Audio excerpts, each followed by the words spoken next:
Good day, Open Door Baptist Church. I am Pastor Oliver L. Manzano, serving the Lord together with my wife. Hi, I'm Jennifer. God has blessed us with 5 children. Our eldest, Jervin, is a teacher.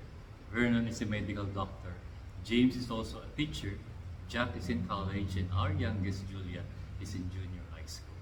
By the grace of God, we started our mission church in Talavera, Nueva Ecija in 1998.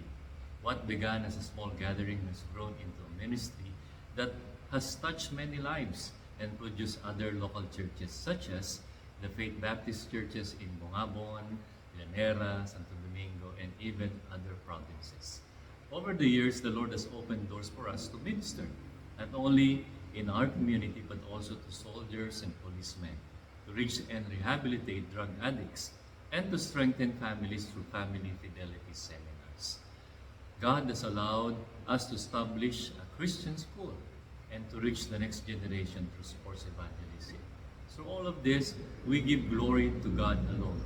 Our commitment remains the same as when we began, to share Christ, to make disciples, and plant churches for the glory of our Lord Jesus